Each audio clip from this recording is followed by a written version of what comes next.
Halo, halo. Selamat malam Ibu, Bapak, dan teman-teman semuanya dimanapun berada. Senang sekali kita bisa berjumpa lagi di tanggal 28 Juli 2021. Wah, ini kalau tanggal 28 rasanya beberapa teman kita mukanya berseri-seri nih, termasuk saya nih. Wah, ayo kita buka internet banking dulu. Baik, Bapak, Ibu, teman-teman semuanya. Hari ini kita ketemu lagi di podcast Rumah Unika, Optimisme di Tengah Pandemi COVID-19 bersama LPPM Unika Sugio Pranoto, teman-teman semuanya. Kita hari ini akan ngobrol-ngobrol ditemani oleh saya, Bartolomeus Giovanna Adiwena. Teman-teman bisa memanggil saya Barto. Saya dari Fakultas Psikologi Unika Sugio Pranoto. Teman-teman bisa lihat di sebelah kanan saya, di bawah saya, ya karena kanan dan bawah karena kita di Zoom meeting gitu ya. Ada narasumber-narasumber yang cantik-cantik, yang ganteng. Waduh, ini dari tampangnya ini sudah menunjukkan wibawa yang luar biasa. Nanti akan saya perkenalkan satu persatu, teman-teman, rekan-rekan saya ini yang akan menjadi narasumber kita pada podcast edisi kali ini. Teman-teman, kalau kita lihat situasi kita akhir-akhir ini, kalau teman-teman nonton berita, teman-teman, atau mungkin merasakan sendiri di lingkungan sekitarnya, begitu, mungkin kita merasakan bahwa, wah, situasi sekarang kok kembali seperti ini. COVID semakin meningkat lagi, teman-teman. Nah, karena melihat status ini, banyak teman-teman kita atau kenalan kita, keluarga kita, dan mungkin teman-teman sendiri yang harus isolasi mandiri, harus menjaga jarak dengan orang lain, harus terpisah sementara dengan orang-orang yang terkasih. Nah, hari ini teman-teman semuanya, ibu bapak semuanya dimanapun berada, kita secara khusus akan ngobrol bareng. Kita secara khusus akan berbincang-bincang santai bareng, tentunya bersama orang-orang yang pakar di bidangnya terkait dengan kondisi seperti ini. Memang kondisi ini mungkin menjadi keprihatinan bagi kita, tapi di tengah keprihatinan itu tentu kita tidak boleh berpangku tangan, berpasrah diri, kita harus bisa melakukan sesuatu, mengatasi semua ini secara positif, supaya sesuai dengan hashtag kita, Rumah Unika selalu mengedepankan optimisme. Oke, Bapak, Ibu, dan teman-teman semuanya, kita akan membahas topik yang judulnya teman-teman bisa lihat di judul YouTube kita nih. Teman-teman semua bisa lihat, bisa baca di bawah. Nah, judulnya adalah Self Quarantine Starter Pack. Jadi bagaimana kita mempersiapkan diri kita seandainya kita harus mengkarantina diri kita dalam masa pandemi ini. Seperti tadi saya sampaikan, kerennya LPPM Unika Sugio Pranoto ini, Bapak, Ibu, dan teman-teman semuanya, walaupun obrolan kita ini santai, obrolan kita ini kayaknya ceria ya, senyum-senyum gitu ya, tapi narasumbernya ini semuanya expert, Bapak, Ibu, dan teman-teman semuanya. Semuanya ini ahli di bidangnya, begitu. Nah, ini sudah ada nih, seperti janji saya tadi, bakal saya kenalin satu persatu. Siapa sih yang cantik-cantik ini, yang ganteng-ganteng ini, begitu. Kita mulai dari yang pertama. Ada Ibu di sebelah kiri saya. Halo, Bu Mei. Ah. Baik, jadi di sebelah kiri saya ini ada Bu Mei, nama lengkapnya Bu Meliana. Nah, Bu Mei ini adalah pengajar, dosen dari Fakultas Teknologi Pangan Unika Sugio Pranoto, teman-teman. Jadi Bu Mei ini mendalami bidang yang saya sendiri nggak terlalu paham sebenarnya apa itu. Ahli nutrisi dan ahli pangan fungsional. Bu Mei, ahli pangan fungsional itu apa maksudnya, Bu? Berarti belajar soal pangan yang punya manfaat kesehatan gitu, Pak. Oke, fungsional itu artinya punya manfaat kesehatan ya? Oke, Yes. oke. Baik, keren-keren Bu. Jadi selain mengajar di Fakultas Teknologi Pangan, teman-teman, Bu Mei ini juga punya pekerjaan atau punya tugas sampingan. Tugas sampingannya adalah sebagai sekretaris prodi. Ya ampun, tugasnya luar biasa. Udah ngajar, sekretaris prodi pula ya. Pasti orang yang hebat. Oke, Bu, selama PPKM bagaimana kesannya? Apakah lancar-lancar pekerjaan mengajarnya? Ya, puji Tuhan lancar. Masih bisa Puji dihandle lah. Tuhan, masih bisa ya. Masih bisa dihandle semuanya, syukurlah. Baik, Bapak, Ibu, teman-teman semuanya, itu tadi Bu Meliana sebagai ahli nutrisi dan pangan fungsional yang akan ngobrol-ngobrol dengan kita juga. Kemudian berikutnya, nah kita yang cantik-cantik dulu, yang ganteng terakhir aja deh. Yang cantik berikutnya adalah Bu Monik di bawah saya. Halo Bu. Halo. Ah, Hai. baik, kalau Bu Monik ini sebenarnya tetangga saya di ruang kerja saya nih. Kita hanya Betul. terpisah satu meja ya, Bu ya. Betul. Baik. Bu Monik, hari ini kesibukannya apa aja? Koreksi sudah selesai semua kah? Belum nih. Ah. Karena kan deadline-nya jam 12 malam kan ya. Jadi nanti mungkin Oh, saya jam 8 baru akan panas untuk ngoreksi. oke. Kebiasaan yang hebat ya, Bu Monik ya. Baik, teman-teman. Bu Monik ini adalah dosen Fakultas Psikologi Unika, rekan kerja saya di fakultas, dan Bu Monik ini ahli atau merupakan psikolog di bidang klinis. Bapak, Ibu, dan teman-teman semuanya. Bu Monik mungkin bisa jelasin sedikit bagi teman-teman yang awam, psikolog klinis itu apa sih, bedanya apa dengan psikolog yang lain? Kalau psikolog klinis mungkin kebanyakan orang adalah yang di konseling, terus duduk di sofa seperti itu. Cuman kami nggak selalu punya sofanya ya. Tapi kebanyakan di rumah sakit dan melakukan konseling dan terkait kesehatan mental. Tidak harus gangguan mental, tapi yang penting terkait kesehatan mental. Jadi bagaimana mengelola diri kita, nggak harus kita punya diagnosis tertentu. Gitu. Luar biasa. Itu ya teman-teman semua yang belum terlalu paham tentang psikolog klinis, jadi fokusnya adalah bagaimana menjaga kesehatan mental. Nggak selalu tentang orang yang punya gangguan jiwa atau orang yang stres dalam tanda kutip gitu. Jadi itulah ekspertis Bu Monik. Nanti kita akan lihat, kita akan coba tanya-tanya Bu, bagaimana caranya menjaga kesehatan mental di tengah kondisi seperti ini. Nah, yang terakhir, biasa kita simpan yang paling keren itu di akhir, Dok. Jangan berkecil hati, Dok. Tenang aja. Baik, yang terakhir di pojok kiri bawah saya. Halo, Dokter Indra. Bagaimana, Dok? Di bawah aman-aman? Nggak kesepian, Dok, di bawah? Belum banjir. Waduh, semoga tidak banjir, Dok. Baik, teman-teman. Dokter Indra ini adalah sosok yang luar biasa, walaupun mungkin paling senior di antara kami berempat di sini yang mengisi podcast ini, tapi semangatnya paling luar biasa, teman-teman. Kenapa begitu? Wah, Dokter Indra ini termasuk orang yang akan diingat di sejarah Unika, karena beliaulah yang membangun bersama-sama Fakultas Kedokteran di Unika Sugio Pranoto. Luar biasa. Tepuk tangan buat Dokter Indra. Semoga Dokter Indra dan jajaran selalu diberikan semangat untuk mengembangkan fakultas. Baik teman-teman, Dokter Indra ini spesialis apa, Dok? Bilangnya, Dok? Spesialis obgyn? Iya, saya kebetulan spesialis kandungan dan penyakit ginekologi. Jadi ibu hamil dan ibu-ibu yang bermasalah lah, begitu. Baik, nah, Dok. Kebetulan dipercaya sama Pak Rektor nih untuk memimpin Fakultas Kedokteran Unika. Luar biasa, Dok. Berarti dokter kalau di hospital playlist itu sejawatnya Dokter Yang ya? Nah, betul. Nonton nggak, Dok? Hospital playlist, Dok? Nah, itu nonton. Wah, mantap.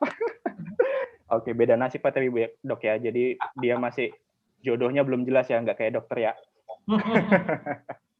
Baik, Ibu Bapak dan rekan-rekan semuanya dimanapun berada, hari ini seperti yang sudah saya sampaikan tadi, kita bakal berbincang-bincang santai saja, tapi pasti bermakna dan berisi tentang apa yang harus kita lakukan, apa yang harus kita siapkan saat kita menjalani isolasi mandiri. Kita mulai dulu dari Dokter Indra. Dok, saya penasaran, Dok. Sebenarnya kapan sih kita itu harus mulai memeriksakan diri? Soalnya beberapa kasus nggak ada gejala apa-apa, tiba-tiba positif. Begitu, Dok. Seperti apa, Dok, penjelasannya?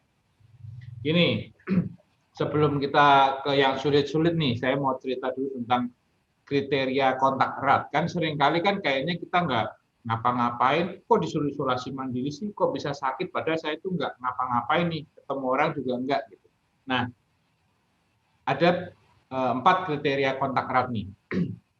Kita kontak dengan teman kita, katakanlah Pak Ijo gitu ya, yang ternyata dia itu positif COVID gitu, hanya dengan jarak 1 meter, dalam ruangan tertutup selama 15 menit itu kita termasuk yang sudah kontak erat gitu.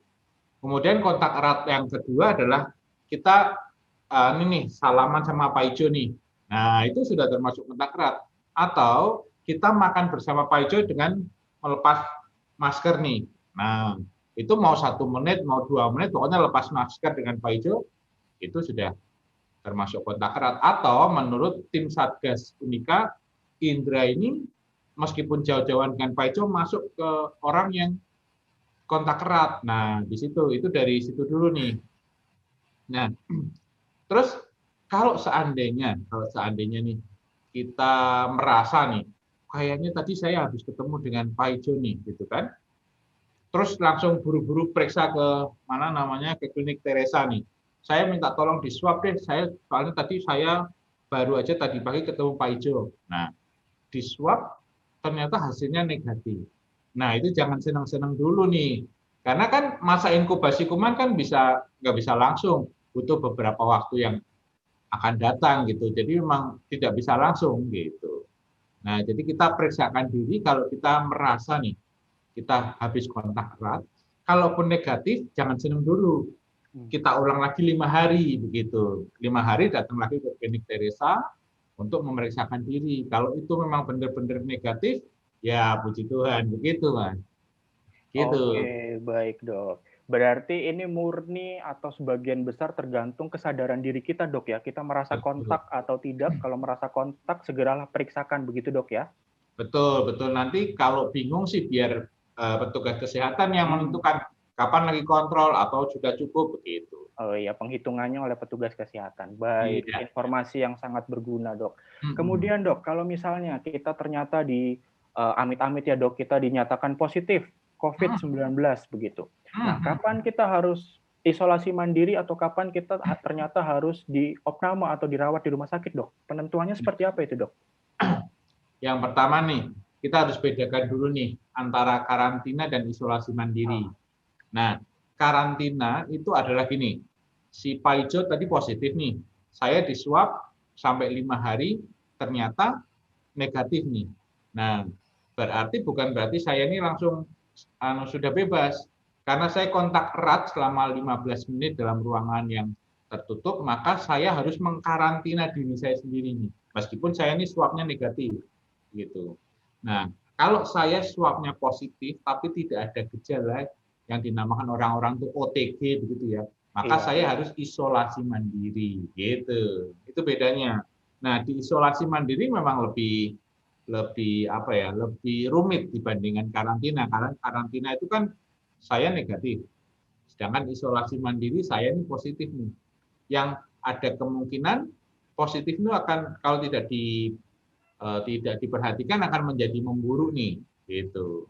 Nah, isolasi mandiri boleh di rumah, tidak harus ke rumah sakit, gitu ya. Makanya sekarang ada isolasi mandiri di hotel, isolasi mandiri di mana, di tempat-tempat mana boleh aja gitu. Selama hanya gejala ringan dan sedang, boleh isolasi mandiri. Tapi kalau sudah berat, dia harus ke rumah sakit, begitu. Baik dok. Jadi kalau gejalanya berat, mau tidak mau harus di rumah sakit supaya pengawasannya lebih intens dok ya? Betul. Nah, yang sering salah itu adalah masyarakat baru gejala ringan nih langsung ke rumah sakit. Rumah sakit kan tidak boleh menolak nih, gitu kan? Itulah yang membuat sekarang rumah sakit itu menjadi full terus gitu kan. Baru gejala ringan sudah minta dirawat gitu. Nanti kalau tidak boleh dirawat, ditolak, nanti masuk ke media sosial. Nah, itu yang membuat rumah sakit sekarang menjadi overflow begitu. Nah, kalau gejala ringan, memang sih sulit ya membedakan gejala ringan, sedang dan berat itu sulit ya. Jadi yang membedakan cuma ini. Kalau gejala ringan itu kan pasti namanya COVID pasti demam, batuk, pilek kan pasti. Nah, ringan itu kalau diikuti dengan pokoknya badannya itu apa ya? Kalau bahasa Inggrisnya itu lungkrah gitu loh. Nah, itu bahasa Inggrisnya itu capek semua, nggak tahu sebabnya, sudah istirahat, masih capek ini. Nah, itu masuk gejala ringan. Diikuti dengan batuk. Gitu. Nah, kalau yang sedang itu diare, mual muntah, terus nafsu makannya menurun. Nah, lebih dari itu sebaiknya ke rumah sakit, begitu. Baik dok. Dok, kemudian kalau kita masih bicara tentang isoman dok, kalau memang pada akhirnya kita harus isoman secara mandiri, tips dari dokter atau informasi dari dokter isoman yang benar itu seperti apa sih dok? Begini, intinya isoman itu kan ada satuan waktu nih, sekarang yang ditentukan adalah 14 hari. Karena secara epidemiologi, virus itu setelah 14 hari maka dia akan sembuh, begitu ya. Makanya kita harus di 14 hari isolasi mandiri. Prinsipnya adalah kita benar-benar tidak meninggalkan rumah nih, kecuali kita mau berobat atau mau memeriksakan diri ke laboratorium. Begitu. Jadi benar-benar di rumah, melakukan aktivitas semuanya di rumah dan mengungsikan keluarga kita gitu yang dalam rumah. Jadi tidak hanya yang lemah, tapi seluruh keluarga kita tuh diungsikan. Artinya apa? Kita harus melakukan isolasi mandiri, bisa dilakukan di kamar nih, gitu kan? Bisa dilakukan di lantai 2, gitu umpamanya. Bisa dilakukan di lantai 1 aja, gitu. Nanti yang keluarga yang lain di lantai 2 suruh loncat, gitu kan? Kalau keluar, nah itu boleh. Pokoknya kita harus sendiri nih, gitu. Harus terpisah gitu, Dok ya? Harus terpisah. Cuman yang repot ini adalah penggunaan fasilitas-fasilitas bersama nih. Betul. Contohnya kamar mandi. Nah, kalau kamar mungkin kita bisa mencarikan kamar sendiri. Atau makan mungkin kita bisa. Tapi kalau kamar mandi, itu yang agak sulit. Makanya, kalau kita ini isolasi mandiri, maka mandinya harus yang terakhir. Jangan yang pertama. Mandinya harus yang terakhir. Gitu. Itu yang salah satu prinsipnya yang harus disadari. Kemudian, makanan yang sudah dari luar masuk ke dalam kamar kita. Tidak boleh ini habis terus dikeluarkan lagi begitu. Jadi yang di dalam ya sudah di dalam. Gitu. Nah, kalau seandainya kita makan, maka sebaiknya menggunakan bahan-bahan yang tidak dicuci atau disposable. Jadi selesai kita makan, dimasukkan ke dalam kantong plastik infeksius yang kuning itu kemudian ditutup, dibuang. Jadi tidak lagi dicuci oleh ibu kita, adik kita, atau teman kita yang membantu kita kan. Kadang kan kita merasa dibantu ya tak bantu gitu. Habis makan piringnya dicuci oleh dia. Nah itu sama saja menjadikan si teman kita itu menjadi kontak erat. Gitu. Oh begitu. Iya. Nah kalau baju juga demikian. Baju kita habis pakai kan harus dicuci nih, kecuali kita mau cuci sendiri ya. Kita harus cuci ya, kita masukkan direndam dulu dengan klorin, cairan klorin. Baru boleh diambil oleh ibu atau adik yang membantu kita. Itu sih prinsip dasar. Pokoknya yang dari luar kalau sudah masuk tidak boleh keluar lagi begitu kan. Harus benar-benar itu yang dipegang. Gitu. Baik, terima kasih Dok untuk informasi terkait dengan prinsip-prinsip dasar isoman. Jadi saya juga baru tahu nih ternyata kalau isoman harus seperti itu. Baik, sekarang kita ke Bu Mei. Bu Mei, kalau isoman ini dengar-dengar orang jadi nggak niat makan atau nafsu makannya menurun kayak tadi Dokter Indra sudah sempat katakan kalau gejalanya sedang atau gejalanya agak berat dikit gitu nafsu makan kadang menurun. Nah itu kira-kira nutrisi atau makanan apa yang harus kita paksakan atau harus kita konsumsi Bu Mei di tengah isoman ini? Terus dipaksakan ya, memang ya. Jadi gini, kalau kita memang terinfeksi COVID-19, sebetulnya kita tidak bisa bergantung hanya dari makanan ya, karena makanan itu kan bukan obat. Jadi tetap perlu ada obat, tapi memang makanan ini punya peran penting. Dan makanan ini bisa kita pilih yang dapat menguatkan sistem imun tubuh kita. Jadi kalau harus dipaksakan, kita pilih makanan yang sehat dan bisa menguatkan sistem imun kita. Beberapa panduan yang mungkin enak untuk diikuti ya. Beberapa zat gizi yang punya peran penting untuk menguatkan sistem imun itu pertama ada protein. Kemudian untuk karbohidrat mungkin perlu dibatasi, apalagi kalau sedang sesak. Lalu yang kedua, cairan itu perlu cukup, apalagi kalau demam, karena kebutuhan cairan kita meningkat. Setelah itu, vitamin seperti vitamin C, vitamin D, itu sifatnya berupa antioksidan dan bisa menguatkan sistem imun tubuh. Selain itu juga, apalagi ya, seperti lemak, kemudian gula sederhana dan garam itu perlu dibatasi. Jadi poin-poin saya tadi itu bukan semuanya yang perlu diasup ya, tapi ada yang perlu diasup, tapi ada yang perlu dibatasi. Gitu. Nah, untuk protein itu ada banyak bahan pangan sih yang bisa kita gunakan. Misalnya daging ayam, daging sapi, telur, ikan, atau yang dari nabati, jadi berupa kacang-kacangan, atau olahannya yang kalau di Jawa kita mudah mendapatkan tahu dan tempe, nah itu semua sumber protein. Itu kita perlukan soalnya dia bisa membantu kita, istilahnya apa ya, membentuk tentara di dalam tubuh gitu. Jadi kita kuat untuk bisa melawan virus-virus itu. Lalu mungkin juga sudah sering didengar juga di sosial media bahwa vitamin seperti C, lalu E, mungkin ada tambahan juga mineral seng ya. Itu yang sering juga diberikan dalam bentuk suplemen. Mungkin nanti Dokter Indra juga bisa menambahkan. Tapi selain dari suplemen, kita juga bisa menambahkannya dari makanan kita. Jadi perbanyak makan buah dan sayur.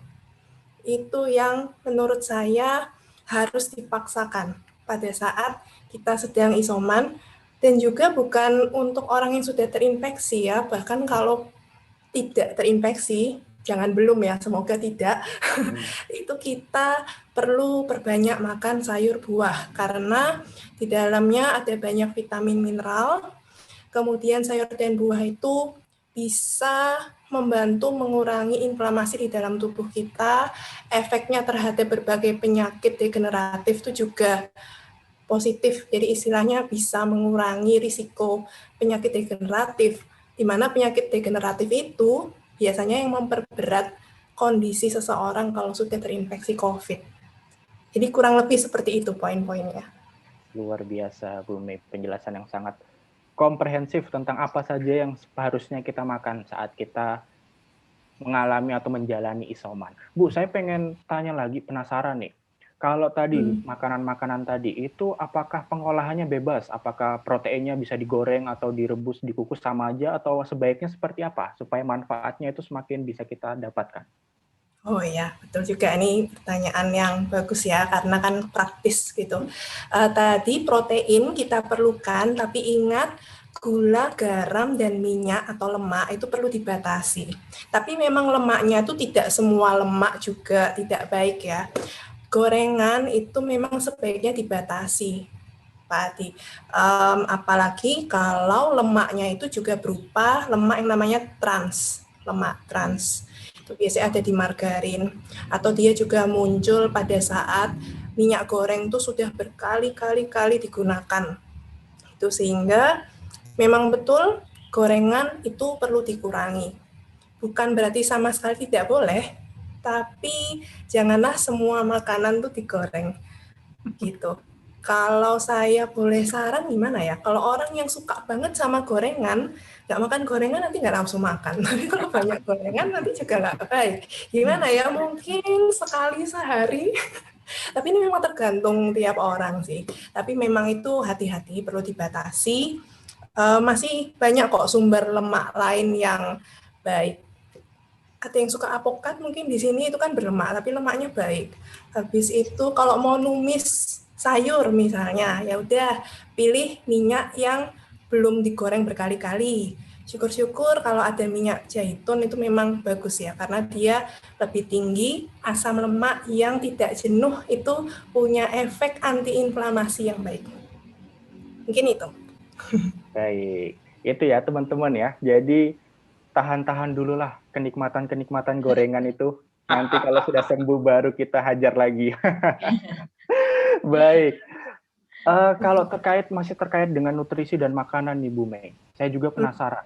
Bagaimana tips atau mungkin pengalaman dari Bu Mei? Saya ini sebagai orang yang masih ngekos gitu ya. Kadang kalau disuruh beli makanan sehat, cari makanan yang ini itu kadang rasanya sulit banget gitu loh. Malesnya itu luar biasa gitu. Nah, Bu Mei punya tips atau praktek yang selama ini Bu Mei lakukan seperti apa sih begitu? Kebetulan saya juga anak kos ya, nah, jadi itu. merasakan kadang males gitu. Tapi mungkin pertama gini, kita perlu ingat bahwa kalau kita bisa menyiapkan makanan sendiri itu lebih baik gitu. Dan jangan cari motivasi sih ya, nggak akan datang-datang juga. Jadi itu memang harus dipaksakan. Kita gerak. Makanan itu akan menarik kalau warna-warni. Dan warna-warni itu juga menggambarkan kekayaan zat gizi di dalamnya. Itu, dan bisa warna-warni itu kalau ada banyak sayur buahnya. Jadi saya menanamkan itu dulu dalam diri saya. Kemudian untuk protein, saya paling suka tuh telur karena itu paling praktis untuk dimasak. Mungkin kalau daging itu agak ribet gitu ya. Tapi kalau telur itu mau didadar, mau direbus, mau diceplok, orak-arik gitu. Lalu tinggal ditambah garam, daun bawang, mungkin kucai. Wah, saya jadi lapar gitu ya. Jadi gampang. Habis itu tahu tempe itu menurut saya juga lebih gampang sih. Jadi mungkin itu untuk sumber protein. Kemudian kalau sayur, saya sih selalu siap sayur yang daun ya, daun hijau. Saya termasuk yang tidak anti dengan mie instan. Jadi mie instan tuh asal diimbangi dengan bahan-bahan lainnya, terutama sayur dan sumber protein juga tidak apa-apa. Gitu. Dan biasanya saya kalau agak hati-hati dengan kandungan sodiumnya, bumbunya mungkin saya kurangi atau saya ingat-ingat, oke, sehari ini sudah makan satu, besok jangan lagi ya, mungkin besok lusanya lagi gitu. Jadi itu juga apa ya, membuat kita lebih semangat. Makanan instan tuh masih bisa sehat kalau kita selalu siap sayur di kulkas. Jadi kayak sayur daun, kemudian wortel itu saya selalu beli sih. Wortel itu kalau sudah kita bersihkan dari tanah-tanahnya, misalnya kotor gitu ya, lalu disimpan, dikasih tisu di dalamnya, itu akan lebih awet. Gitu. Memang dibandingkan sayur daun, wortel bisa lebih awet. Apalagi ya, kayak timun misalnya, timun itu juga relatif lebih awet. Jadi saya akan beli, sekarang juga belinya online ya, sayur-sayur yang ada gampang rusak, tapi ada juga yang lebih tahan lama. Itu selalu ada. Paling itu ya. Dan ingat warna-warni itu, jadi menyenangkan. Oke, jadi tips-tipsnya kayak begitu. Kalau memang agak merasa sulit untuk makan atau waduh kok kayaknya harus makannya susah banget gitu. Cari yang warna-warni, cari yang secara visual menyenangkan, itu bisa membantu kita juga untuk dalam tanda kutip tadi ya, memaksa memakan makanan yang bernutrisi baik. Mungkin Pak Adi, kalau bisa saya tambahkan juga ya, kalaupun kita betul-betul nggak ada waktu, lelah banget untuk memasak, harus beli dari luar, misalnya beli online. Oke, kita mungkin bisa beli, tapi menurut saya tetap sayur buah itu kita pasok, maksudnya ada di rumah kita. Jadi mungkin makanan yang kita beli dari luar itu sayur buahnya tidak banyak, kita tambahi dengan sayur buah kita sendiri. Kan sayur itu juga tidak semua harus dimasak dengan api. Ada juga yang bisa dimasak dengan lalap. Secara apa ya, makannya mentah gitu sebagai lalapan, asal dicucinya kan bersih. Itu pun sudah sangat membantu gitu. Jadi asupan sayur kita bisa lebih banyak. Gitu. Baik, Bu. Baik, ini mumpung kita masih bicara tentang nutrisi, saya juga penasaran nih. Soalnya saya kalau sakit, kalau lagi nggak enak badan, biasanya jadi manja, Dok, dan ibu-ibu semuanya. Jadi mau olahraga, aduh malas lagi sakit, istirahat dulu, kasihan badan saya gitu. Nah, Dok, bagaimana nih, Dok? Kalau kita sedang kondisi isoman, disarankan untuk olahraga atau justru nggak boleh olahraga, Dok? Ya, itu ya, tetap harus olahraga, Mas. Soalnya kalau nggak olahraga itu isoman gabut banget itu ya. 14 hari nggak ngapa-ngapain, apa namanya tuh, Netflix udah, Mola TV udah, semua udah, tetap harus olahraga, gitu. Ya, olahraga sama seperti prinsip-prinsip kita, di mana sebisa mungkin nih kita menghindari tempat keluarga kita berkumpul nih, gitu. Mungkin kita berolahraga di tempat sendiri begitu ya. Atau kalaupun harus terpaksa kita harus dari kamar mau ke tempat kita olahraga nih, kita harus pakai masker gitu. Dan jangan kita ngelewatin keluarga kita gitu kan. Jadi kita kamarnya di sini, tempat olahraganya di sana. Permisi gitu ya, itu sama aja nanti keluarga kita menjadi kontak erat gitu. Nah, beberapa prinsip olahraga pada isolasi mandiri sebenarnya sama saja, hanya lebih diarahkan kepada pernafasan. Tarik nafas, lepaskan, dan kemudian pelemasan otot. Karena kan isoman itu kita cenderung untuk lebih banyak berdiam diri nih, tiduran, sehingga seringkali kalau itu otot-otot kita tidak dilemaskan, maka kita menjadi kaku. Padahal namanya isoman kan belum tentu kita itu tidak sakit nih. Mungkin waktu isoman tidak sakit nih, tapi kan badan kita kan jalan terus gitu kan. Betul. Nah, sehingga butuh namanya itu vitamin D itu untuk melemaskan otot-otot dan tulang-tulangnya ini supaya tulang-tulangnya nggak gemeretek gitu. Gitu kan. Bahasa Britishnya dok ya, kemeretek. Nah. Oke. Baik, kita ke Bu Monik. Halo Bu Monik. Halo. Masih sama, kita bicara soal olahraga. Apakah secara psikologis ada dampak positifnya kah saat isoman kita memutuskan untuk aktif berolahraga atau sedikit berolahraga begitu? Oke, kalau olahraga dari sudut pandang psikologi tentu ada efek baiknya ya. Tapi memang kalau untuk kadar yang berapa mungkin nanti sama Dokter Indra. Cuman kalau yang saya tahu, kalau kita dalam kondisi sehat, itu olahraga baik banget untuk menjaga mood sebenarnya gitu. Sebenarnya nggak cuma olahraga sih, olahraga, meditasi, mindful itu sama yoga, meditasi itu mindfulness ya, sama yoga itu baik untuk menjaga senyawa kimia dalam tubuh kayak setidaknya serotonin itu yang terkait sama kebahagiaan, sama dopamin itu yang terkait sama motivasi gitu. Kan mau nggak mau kalau isoman bosan kan kita juga butuh motivasi. Nah motivasi itu bisa dipunyai dari sesuatu yang ada di luar, entah itu dari dukungan teman atau yang lain, tapi juga bisa diolah dari kita juga mengolah senyawa kimia kita yaitu dopamin itu. Kalau kita rutin berolahraga nanti juga rutin juga tuh kita meregulasi dopamin gitu. Betul. Berarti selama ini saya keliru ya, kalau badan gak enak sedikit jadi malas, tambahnya sakit terus, nggak sembuh-sembuh jadinya. Tambahan dari saya nih, tambahan. Ya, nah, namanya kita isolasi mandiri itu kan berarti kan kita OTG nih, swab kita positif, tetapi kita rasanya kita sehat rasanya. Tapi kan kita nggak tahu nih, namanya juga orang denial, aku nggak apa-apa begitu ya. Jadi prinsipnya kalau olahraga saat isoman adalah menghindari intensitas yang tinggi. Contohnya begini, biasanya saya kalau sehat nih, olahraganya nih pokoknya habis-habisan begitu ya, sampai keringetan gitu ya. Nah, waktu isoman nih karena saya merasa gabut nih, ditambah frekuensinya. Nah, itu yang harus dikurangi gitu. Aktivitas tetap, tetapi intensitasnya harus jangan menjadi tinggi, menjadi sedang begitu. Karena kan fungsinya hanya menghindari supaya kita tidak bosan nih selama isoman, bukan menambah aktivitas. Karena namanya isoman kan kita sakit nih, cuman kayaknya sehat kayaknya. Gitu. Nggak terlalu keras aja gitu dok ya, padahal betul. Lagi tidak fit. Iya, gitu. Betul.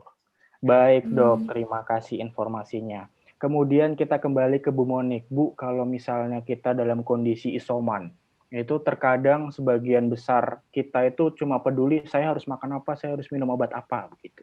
Nah, untuk sisi psikologisnya, kesehatan mental kita selama isoman, kira-kira apa yang perlu kita perhatikan nih, Bu Monik? Oke, banyak banget sih yang harus diperhatiin. Yang pasti kenapa kita bisa bosan mungkin juga karena kita nggak bisa ngeregulasi emosi ya. Kayak, aduh bayangin 14 hari harus diem di satu kamar, siapa yang tahan gitu kan. Nah, jadi yang harus diperhatikan ya memang pertama sih kita juga harus mengatur apa yang informasi yang kita dapatkan gitu. Kita tahu di luar sana sekarang informasinya macam-macam gitu, yang ada yang positif, ada yang negatif gitu.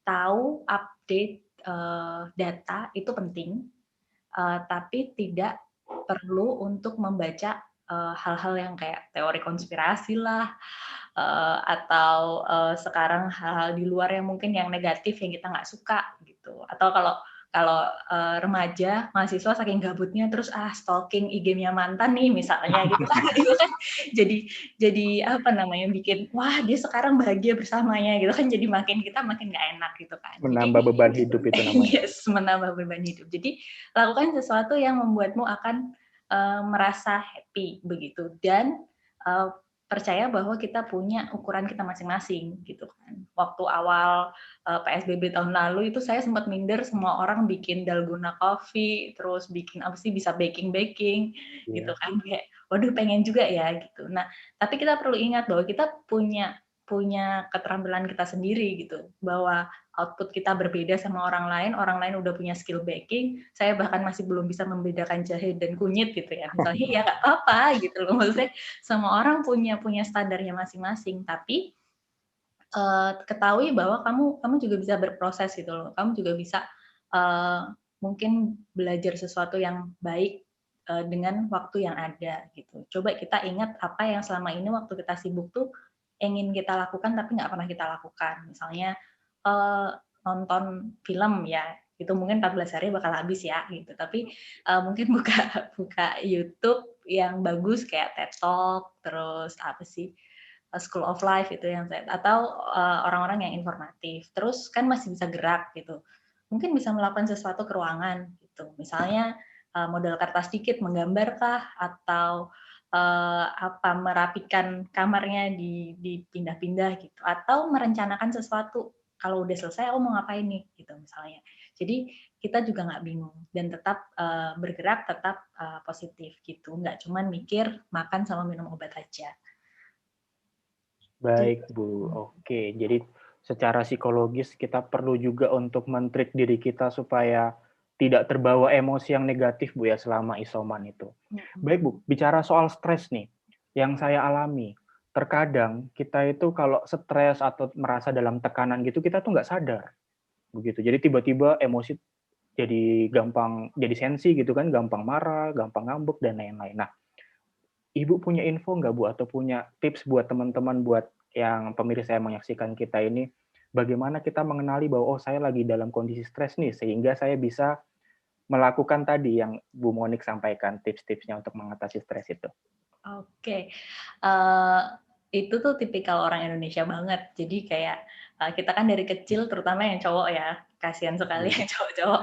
Kalau misalnya nangis dikit, aduh nggak apa-apa, nggak usah nangis gitu kan. Padahal kan menangis itu kan ekspresi emosi yang wajar dan kita harus selalu misalnya ranking 1 lah, selalu menunjukkan yang terbaik sehingga kita tidak punya kesempatan untuk menunjukkan bahwa kita stres dan akhirnya kita denial kalau kita stres gitu. Jadi kita menyangkal kalau kita stres. Jadi kita nggak tahu nih kita stres atau enggak itu. Nah, cara taunya kita stres atau enggak itu sebenarnya ya kalau saya mau bilang diri sendiri yang paling tahu gitu loh. Orang lain mungkin nggak akan tahu gitu. Nah, tapi hal yang paling sering kelihatan itu adalah manifestasi. Kayak misalnya rasanya kok kesel terus ya sama ketika misalnya ngeliat keluarga atau baca sesuatu gitu. Nah, itu sebenarnya itu adalah tanda bahwa kita stres gitu. Atau mimpi buruk itu yang sering tuh banyak banget yang ngomong kayak aku nggak apa-apa kok gitu. Tapi mimpi buruk dan kadang mimpi yang berulang gitu. Nah, itu juga tanda bahwa sebenarnya ada yang ingin kita sampaikan gitu ke orang, tapi kita terus-terusan untuk menutupinya gitu loh karena kita malu. Nah, sama yaitu kayak relasinya jadi nggak baik sama orang lain, terutama keluarga. Ini kan kalau ngelihat teman-teman mahasiswa tuh banyak banget yang mulai ngomongin kayak keluargaku toksik nih gitu, parentku toksik gitu kan, itu banyak banget. Tapi kalau dilihat kok semua orang yang diomongin sama dia toksik, jangan-jangan yang toksik dianya sendiri gitu kan. Nah, ini yang perlu kita ketahui gitu. Sebelum kita berpikir bahwa orang lain seperti itu, kita mikir buruk tentang orang lain, coba kita tahan dulu 1 sampai 10 misalnya. Kita hitung dulu 1 sampai 10. Apalagi kalau kita mau ngomong sama orang lain, sama keluarga misalnya yang sehari-hari misalnya isoman bareng gitu ya. Itu tahan dulu 1 sampai 10, hitung dulu 10 detik mau marah nih gitu. Kalau ternyata setelah 10 detik ada perbedaan gitu, jangan-jangan itu emosi kita gitu kan. Jangan-jangan itu bukan emosi, itu sebenarnya netral ya, tapi itu emosi yang negatif gitu. Jadi kita perlu tahan, perlu banyak waktu untuk refleksi sama diri sendiri. Dan menurut saya sih kalau masih susah nemu ini tuh yang bikin stres apa, yang secara ilmiah bagus tuh ya memang mindfulness sih, bagus dan bisa dilakukan sendiri ya. Mindfulness itu sangat bisa, karena itu kan kamu latihan, rasain, oh kalau aku nginget keluargaku kok dadaku sesek nih, kayak mau marah, oh ya berarti ada sesuatu di situ gitu. Jadi mindfulness tuh yang menurut saya paling bisa dilakukan di mana aja. Baik, Bu Moni. Mumpung kita bicara soal mimpi, kalau tadi malam saya mimpi mantan saya tuh gimana, Bu ya? Indikasi stres apa gimana nih? Indikasi ada yang belum terselesaikan. Waduh. Bisa di-share linknya ini ke mantannya? Oke. Nggak usah dibahas lebih lanjut ya. Baik. Mumpung di depan saya lagi ada susu ini ya, susu minuman ya, bukan susu yang lain ya, Bapak Ibu semuanya. Dok, saya pengen tanya ke dokter. Kemarin sempat viral di media sosial gitu. Susu merek tertentu gitu habis karena katanya bisa mengobati COVID gitu, atau obat-obatan tertentu yang harganya sampai mahal banget, melambung banget gitu, Dok. Nah, ini bagaimana, Dok, secara medis yang dokter ketahui, apakah benar seperti itu bisa mengatasi COVID atau cuma hoax, Dok?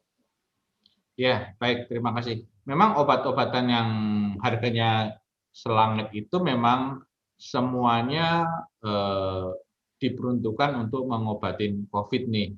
Ada yang mahal, ada yang lewat infus, ada yang lewat ini. Karena intinya obat-obatan tersebut adalah antiviral atau antivirus. Nah, tapi yang terpenting ada namanya virus itu seharusnya dia self-limiting disease. Jadi dia lama-lama kalau tubuh kita kuat, maka virus itu bisa pergi dari tubuh kita. Nah, sehingga yang diperkuat selain obat-obatan yang mahal juga makanan yang untuk meningkatkan daya tahan tubuh kita nih. Contohnya tadi vitamin C, itu kan vitamin D, begitu kan. Nah, vitamin C juga tidak bisa asal satu truk langsung diminum begitu kan, karena itu kan ada batasannya nih. Contohnya nih 18 tahun ke atas itu maksimum itu adalah 500 mili boleh diminum 3 kali, jadi 1.500 gitu. Jadi tidak perlu nih 1.000 mili diminum sehari 4 kali gitu, tidak perlu. Karena lebih dari 1.500 maka akan dibuang melalui ginjal. Nah, selain vitamin D, vitamin C juga ada zinc. Zinc itulah fungsinya adalah memperkuat imun dan mempercepat penyembuhan. Jadi namanya virus masuk ke dalam paru-paru kan ada yang luka nih. Nah, itu dipercepat penyembuhannya dengan zinc. Nah, zinc itu bisa didapat dari daging sapi, kerang, kepiting, udang, buncis, kacang-kacangan, dan susu. Nah, susu itulah yang menyebabkan kemarin menjadi viral. Sebenarnya sih bukan hanya susu itu ya, susu yang lain juga boleh gitu kan. Apalagi dia bisa mengandung almond, mengandung keju, telur, dan sebagainya. Jadi, nah, namanya orang sakit, itu kan awalnya pasti batuk, pilek, kemudian tenggorokannya sakit nih. Sehingga makanannya juga harus bervariasi. Tidak boleh semua terus dikurang-kurangi, nggak boleh ini, nggak boleh itu, gitu kan makin tidak selera. Padahal dia harus meningkatkan imunnya, begitu. Sehingga makan makanan yang berlemak juga diharuskan nih, supaya dia meningkatkan imunnya. Hanya yang harus dihindari adalah alkohol, begitu. Nah, jangan sampai nih yang kita biasa disinfektan alkohol 70% terus diminum begitu kan, biar kita makin steril. Nah, 5% aja bikin mabuk, apalagi 70% begitu. Yang gitu, aroma jeruk nipis lagi, Dok ya. Nah, baik, terima kasih, Dok. Baik, Bu Mei, untuk penutup dari Bu Mei kepada teman-teman Ibu Bapak yang sedang menonton podcast kita ini, kira-kira dari segi nutrisi ataupun pangan yang mau disampaikan apa, Bu? Silakan. Oke, jadi untuk yang menonton, yang mungkin sekarang sedang isoman, atau semua yang sehat-sehat, memang kita bisa jadikan momen ini sebagai momen yang membukakan mata kita, gitu ya, bahwa ayo kita perlu punya perilaku makan yang sehat. Mari kita makan makanan yang sehat dan seimbang. Seperti apa sih? Kalau mau gampangnya sih, ada yang namanya pedoman gizi seimbang. Beberapa poin di dalamnya, perbanyak makan sayur dan buah, karena kita bisa dapatkan serat, vitamin, mineral dari situ, dan batasi gula, garam, lemak, terutama lemak yang berupa trans ya. Jadi itu mungkin pesannya kita harus bisa bangun perilaku, berarti itu kan harus dibangun dari habit, mulai dari sekarang, ayo kita ubah, jadi kita tuh bisa lebih kuat gitu loh, tubuh kita itu tentaranya bisa lebih banyak, supaya kalaupun terpapar COVID tidak parah, dan semoga bisa menolak COVID itu. Mungkin itu dari saya. Luar biasa. Baik, Bu Mei. Kemudian Bu Monik, dari sisi psikologis, kira-kira pesan Bu Monik kepada teman-teman yang sedang menonton podcast kita ini seperti apa, Bu, di tengah isoman ini? Oke, untuk teman-teman yang lagi isoman atau yang memang memutuskan untuk ada di rumah aja selama ini, menurut saya momen isoman itu justru malah bisa digunakan untuk mengenali diri sendiri dan nggak perlu denial kalau takut, kalau sedih, kalau marah sama kondisi ini ya it's okay gitu loh, it's okay dan diterima dan justru menjadi waktu bagi kita untuk kontemplasi gitu loh, untuk refleksi dan latihan untuk mengungkapkan rasa takut, marah yang akan selalu ada sepanjang hidup kita gitu dengan cara yang tepat karena ini waktu yang pas banget gitu. Baik, Bu Monik. Jadi stres, marah itu biasa, kita hanya perlu tahu bagaimana cara mengelolanya agar positif juga dampaknya bagi kita. Luar biasa. Dari Dr. Indra, Dok. Dari sisi medis, kira pesan apa, Dok? Ini kayaknya sudah diborong nih sama Mbak Mei dan Mbak Monik nih, closing statement-nya nih. Udah bagus-bagus nih. Jadi saya bingung nih. Kalau dari saya sih, untuk teman-teman yang isoman atau sehat, mohon begini, dipahami bahwa kita tidak boleh denial begitu ya. Pada saat kita habis ketemu dengan yang sakit, kita yang di sini juga kita harus paham nih, oh itu sakit berarti saya harus memeriksakan diri nih, atau juga secara otomatis saya harus isolasi mandiri. Bukan berarti isolasi mandiri di rumah, tetapi menghindari dari kerumunan nih. Kan kita tidak tahu kita itu membawa virus dari si ini atau dari lain begitu. Itu dilakukan demi memutus rantai begitulah. Mungkin kita sehat, tetapi kita habis kontak, sehingga kalau kita yakin, oh tadi saya habis kontak nih, ya udah saya di rumah dulu deh, istirahat dulu deh, menghindari aktivitas yang berlebihan supaya tidak tertular. Demikian juga kalau kita yang orang tua kita yang rumahnya di luar kota nih, kita di Semarang nih kayaknya habis kontak nih aku nggak usah pulang dulu deh, kasihan bapak sama ibu nanti nggak punya dosa apa-apa gara-gara aku pulang membawa virus. Nah, akhirnya yang orang tua yang tidak pernah keluar rumah, tidak pernah aktivitas, itu menjadi tertular kita. Nah, kita ini yang masih muda kan, saya kok masih muda ya? Masih muda ini kan sehat gitu kan, kuat. Tetapi kan virus itu kan terbawa di dalam tubuh kita sebagai carrier untuk menulari mereka yang di rumah. Begitu sih pesan saya sih. Baik, terima kasih Mas.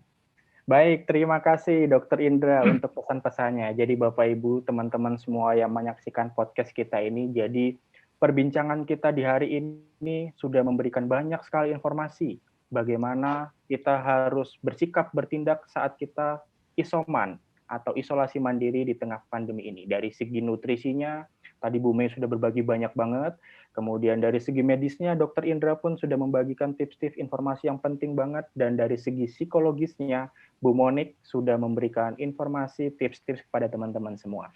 Terima kasih kepada Bu Monik, Bu Mei, kemudian Dr. Indra atas sharingnya hari ini, obrolan kita yang mungkin harusnya bisa lebih panjang, tapi karena durasinya terbatas, jadi kita nggak bisa ngobrol panjang lebar lagi. Masih banyak yang mungkin menarik, tapi kita simpan untuk perbincangan kita berikut-berikutnya. Begitu. Baik, teman-teman. Acara ini tidak akan dapat berjalan dengan baik, teman-teman, kalau tidak ada sponsor. Nah, ini dia sponsor yang mendukung terselenggaranya acara podcast ini supaya berjalan dengan baik. Yang pertama sponsor kita adalah Oleh-oleh Semarangan, teman-teman. Jadi jangan lupa berbelanja di Oleh-oleh. Oleh-oleh ini menjual berbagai macam snack, berbagai macam jualan khas, di mana yang kerja atau yang membuatnya adalah UMKM, teman-teman. Jadi selain kita sehat, nutrisi kita terpenuhi, kita juga memutar roda perekonomian dan membantu saudara-saudara kita, mitra-mitra UMKM. Kemudian yang berikutnya, ini pas banget nih, terkait dengan pandemi, terkait dengan isoman, ada sponsor kita berikutnya namanya The Fruits. Oke, The Fruits, The Buah. Wah, asik juga ya. The Fruits. Teman-teman kalau beli buah silahkan menghubungi The Fruits, buahnya segar-segar, enak-enak teman-teman di tengah pandemi seperti saran Bu Mei tadi, perbanyak sayur dan buah-buahan supaya imun kita senantiasa terjaga, kita bisa menjadi orang yang semakin sehat. Syukur-syukur selesai isoman, gaya hidup sehatnya tetap terjaga, begitu ya, teman-teman semuanya. Baik, demikianlah acara bincang-bincang kita, podcast kita yang seru sekali di malam hari ini, teman-teman semuanya, Bapak Ibu pemirsa sekalian.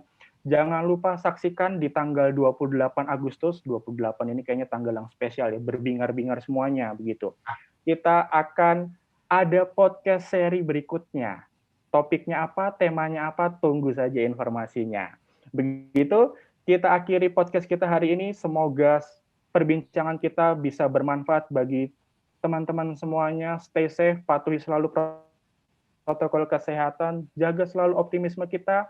Sampai jumpa teman-teman semuanya. Bye-bye. Ya.